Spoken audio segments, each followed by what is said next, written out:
नमस्कार दोस्तों, कैसे हैं आप सब। दोस्तों, अपने पिछले हमने वीडियो में हमने बात की थी कि हम जब घर बनाते हैं तो अपना नीचे कॉलम, डीपीसी, प्लिंथ बीम और हम उसके बारे में बात कर रहे थे इंडोर बीम के पास।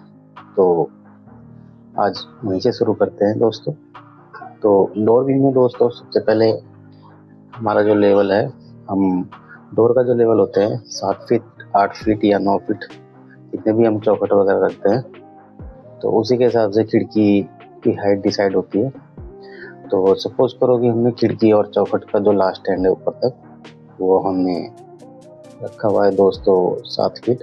तो 7 फीट से ऊपर जाने के लिए हमने क्या करना है कि उसमें जितने भी हमारी खिड़की हैं, सनशेड हैं, खिड़की के ऊपर दोस्तों सनशेड आती है, जिससे खिड़की में कोई भी बारिश का पानी या धूप वगैरह अंदर न जा पाए।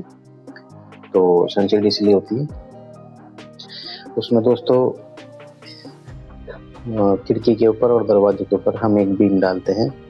बीम रेनफोर्समेंट के तौर पर उसमें डालना पड़ता है, ताकि हम जब इसमें बीम डालेंगे तो अच्छी मजबूती प्रदान होगी और ऊपर का जो लोड होगा वो डायरेक्ट चौखट और खिड़की पर ना करके वो वहाँ से डिस्ट्रीब्यूट हो जाएगा दीवारों पर।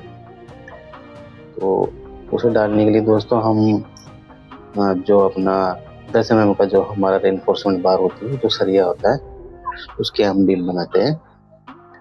तो बीम की हाइट हम ज़्यादा नहीं लेते, कमी होती है। टोटल बीम को चेंज का हम उसको करते हैं 15 सेंटीमीटर का हाइट का बीम हम उसमें डालते हैं।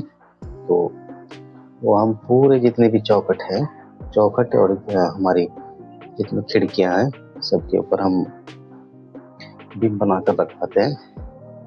तो हम चाहे तो पूरी दीवारों पर उस बीम को घुमा सकते हैं, चाहे तो हम सिर्फ खिड़की और दरवाजे जो हमारी चौखटें हैं उनके ऊपर हम बीम रख के उनको मसाले से भरवा सकते हैं एज ए बीम। तो दोस्तों, बीम डालने के बाद हमारी बाकी की चिनाई जो ब्रिक वर्क रह जाता है, उसमें सपोज करते हैं कि हमारा 7 फीट तक हमारा बीम कंप्लीट हो चुका है। तो हमारा 11 या 12 फीट जो भी हाइट हमने मकान की रखी हुई है, तो बाकी उसके लिए चिनाई करते हैं। तो 7 फीट, मान लिया 11 फीट हमारा छत है, तो 4 फीट वो बचता है। तो बाकी 4 फीट में ब्रिक वर्क करके, ब्रिक वर्क कंप्लीट करने के बाद वो कॉलम की कास्टिंग भी कर दी जाती है। उतनी कॉलम की कास्टिंग करने के बाद उसका लेवल होता है पूरा। लेवल करने के बाद दोस्तों हमें ढाल पता लग जाता है किधर है। जिधर हमने ढाल करना हो उधर हम उसका ढाल रख करके अपना ब्रिक वर्क कंप्लीट कर देते हैं। तो दोस्तों, ढाल लेने के बाद हमें पता लग जाता है जब हमारी छत डलेगी तो हमारा पानी किधर जाएगा, उसके साथ जब डिसाइड कर देते हैं। वो ढाल हमारा पहले ही, हमारा छत डालने से पहले ही जो शटरिंग होती है उसमें ही हम कंप्लीट कर देते हैं। तो आसानी रहती है बाद में जब पानी आएगा छत में, तो वो किधर हमने ले जाना है, कौन से डायरेक्शन में ले जाना है, हम पहले ही उसको काम को निपटा के चलते हैं। तो दोस्तों, उसके बाद बारी आती है हमारी छत की। तो छत में दोस्तों सबसे पहले शटरिंग होती है। शटरिंग दोस्तों कई प्रकार की कर सकते हैं हम, चाहे प्लेट वाली कर सकते हैं, जिसमें हम जो लोहे की प्लेटें होती हैं उसमें करवा सकते हैं, या फिर हम जो हमारी प्लाई की सेटरिंग है वो करा सकते हैं।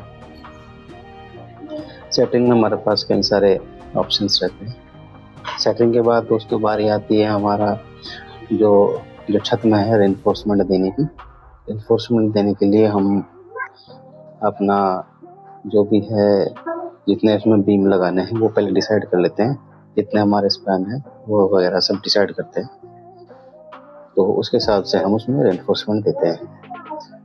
तो दोस्तों, रेनफोर्समेंट देने के बाद हमारा काम रह जाता है, बाकी इसमें बिजली के जितने भी पाइप है उनकी फिटिंग कर दी जाती है। उसके बाद हमारा छत की कास्टिंग कर दी जाती है।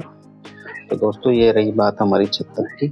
अब रह गया हमारा छत की जो भी रेनफोर्समेंट है, कौन सी बार रखनी है, कैसे बीम होते हैं, उनकी गुना भाग कैसे होती है। दोस्तों, अगली वीडियो में उस पर बात करेंगे।